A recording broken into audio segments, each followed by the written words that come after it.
Going to learn about 4 reasons why you feel so alone. Now, let's begin. You are not alone. You might have heard or read this phrase somewhere before.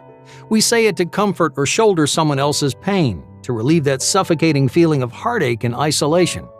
When you're picking up the pieces after a breakup or dealing with the loss of a loved one, you may feel like you've fallen into a dark hole with no way out. Loneliness can consume your entire life if you let it. It can overshadow your work, cloud your goals, and leave you feeling aimless. It can rob you of the joy you'd get from fun things like your passions and hobbies. But the truth is, you're not alone in feeling lonely. Loneliness is a universal problem. It can affect people of any gender, age, or status. You can't buy a cure, nor can you pretend it doesn't exist. Like depression or anxiety, feeling lonely is something you can't control. In fact, loneliness is so powerful that it can cause you physical pain. It can make your muscles ache, tie your stomach in knots, and ruin your sleep. It's even one of the leading contributors to chronic diseases like Alzheimer's and heart disease. My point is, loneliness is a real and overwhelming problem that many people struggle with every day. But you're not doomed to sit in this dark hole for the rest of your life. There's a way out. You can slowly but surely take control of your life. But the first step is to identify why you're there. Why do you feel lonely? What's been keeping you down for so long? To help you face and overcome this paralyzing feeling, here are 4 reasons why you might feel alone in the world. Number 1. Unstable friendships. Friendships are one of the most common triggers of loneliness. Yeah, I know it sounds strange to say that spending time with other people makes you lonely, but it's true. Most people try to define loneliness as the absence of friends. They think by having friends that they can never be lonely. Of course, that isn't the case. Isolation is when you don't have friends. Loneliness is when you aren't forming personal connections. You might know hundreds of people, but fail to really bond with any of them. You try to be social, yet no one understands you. You end up feeling empty and unhappy because none of your relationships go any deeper than a bit of small talk. So, what's the problem? Many people come at this issue the wrong way. When combating loneliness, quality matters way more than quantity. You might be feeling lonely because your friendships are weak and unstable. Either you haven't put the time into building them, or you've just chosen the wrong people. Everyone needs stable friendships. They make us feel heard, appreciated, and valuable. You should eventually find these characteristics within yourself, but you have to start somewhere. If you're feeling lonely, take an honest look at the quality of your friendships. Stable friends respect each other, provide support, and build each other up. They give each other space and understand that you're each your own individual person. Unstable friends ignore and criticize you. They don't value your time and effort as much as theirs. They might think the entire friendship revolves around them. If you find yourself in an unstable friendship, set yourself free. Some people hide behind toxic friends because they're worried they'll never meet anyone else. They already feel lonely, so wouldn't that make things worse? Not at all. Give yourself the chance to find friends that understand and appreciate you. There are a lot of cruel and self-absorbed people in the world, but there are just as many who are kind and considerate. In your friendships, you should get what you give. Whenever that's not happening, don't be afraid to see what else is out there. Number 2. You're an ambivert. Loneliness isn't always triggered by the people in your life. Sometimes that emptiness is a product of who you are.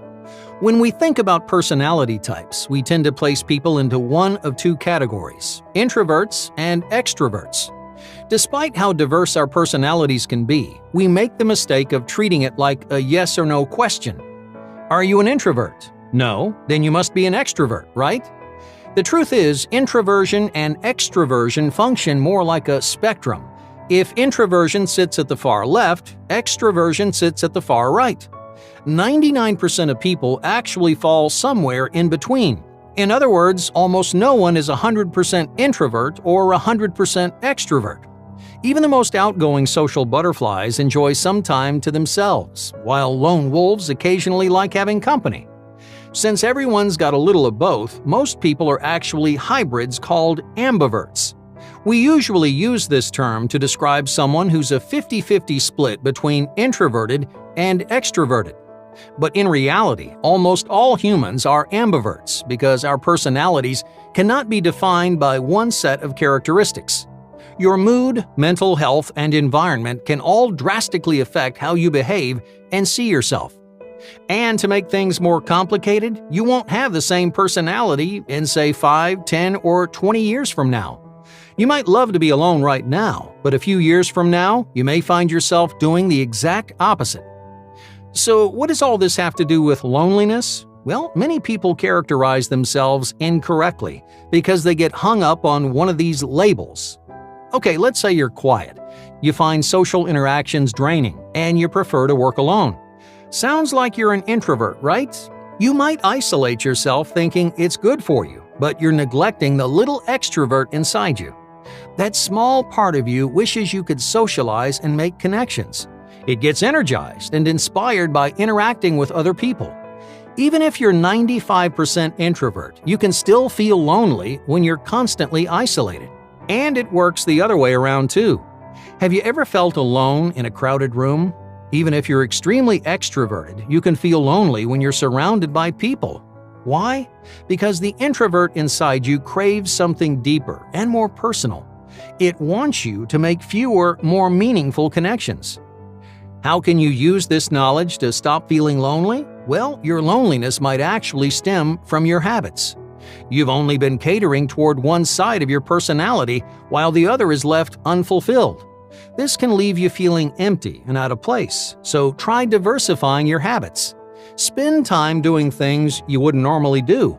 Try things that scare you. If you're an introvert, surround yourself with new people. If you're an extrovert, take more time to get to know yourself and the people closest to you.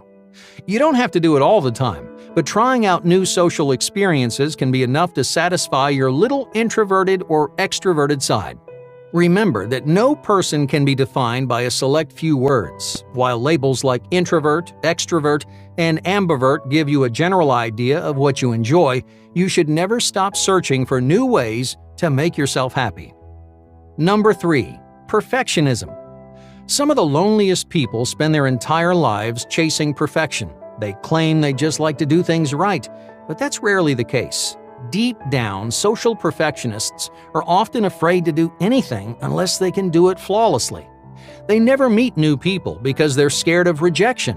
They don't chase new opportunities because they're worried about failure. In other words, if they never mess up, nothing can hurt them.